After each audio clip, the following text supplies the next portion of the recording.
कौन सी 10 गलतियां हैं जिन्हें गुप्त नवरात्र में करने से हमें पाप के सिवाय और कुछ हासिल नहीं होगा? आइए पंडित जी से जानते हैं। पंडित जी, वो गलतियां जो नहीं करनी है इसमें। देखिए, मैं फिर से एक बार कह रहा हूं, कर्मकांड दुधारी तलवार है। अगर सीधी चलेगी तो लक्ष्य को भेदेगी, अगर उल्टी चल गई तो आपका ही नुकसान होगा। इसी तरह से शक्ति की उपासना में भी सावधानी बरतने की जरूरत है।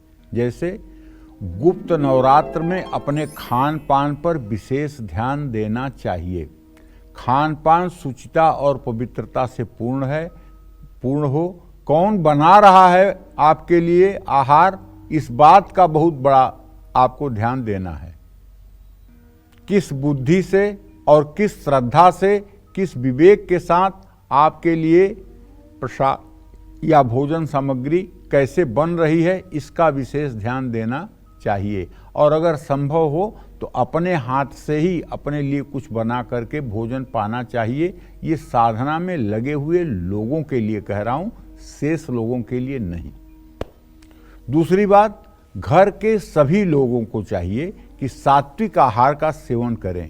घर में किसी प्रकार की हिंसात्मक चीजों का सेवन ना करें। और पूरे नवरात्र भूल करके भी किसी कन्या, किसी स्त्री, किसी बुजुर्ग महिला का अपमान न करें, नहीं तो सारी पूजा आपकी बेकार हो जाएगी। नवरात्र के दिनों में अपने घर में सुख शांति बनाए रखने की कोशिश करें। घर में कलेश बिल्कुल नहीं होना चाहिए। अगर घर में कलेश होगा तो माँ लक्ष्मी का स्थिरवास हो ही नहीं सकता, और अगर कलेश नहीं होगा तो माँ लक्ष्मी का स्थिरवास जरूर होगा।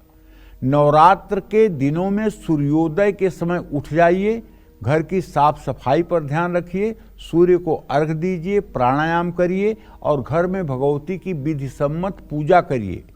और पूजा घर में नए कपड़े प्रयोग में लाइए। लाल रंग के कपड़ों का प्रयोग पहनने के लिए कम करिए। चमड़े की वस्तुओं का प्रयोग बिल्कुल न होने पाए। बेल्ट लगा करके या पर्स, वॉलेट जेब में रख करके पूजा मत करिए। जो लोग गुप्त नवरात्र में पूजा करते हैं वो लोग खास रूप से ध्यान रखें, नवरात्र में किसी भी पशु पर अत्याचार न करें। पशु पक्षियों के लिए पानी और दाने की व्यवस्था करें। जो लोग अपने घर में कलश स्थापित करते हैं वो सुबह शाम पूजा अवश्य करें।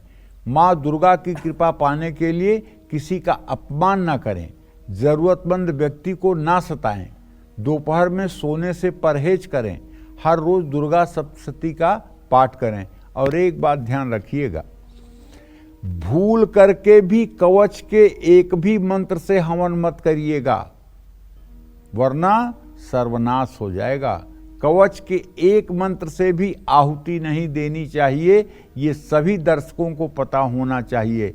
अच्छे अच्छे पंडित इसमें गलती कर जाते हैं और जबान पे कवच का मंत्र चढ़ा होता है और उसी को बोलकर हवन करा देते हैं, जिससे जजमान का सर्वनाश हो जाता है।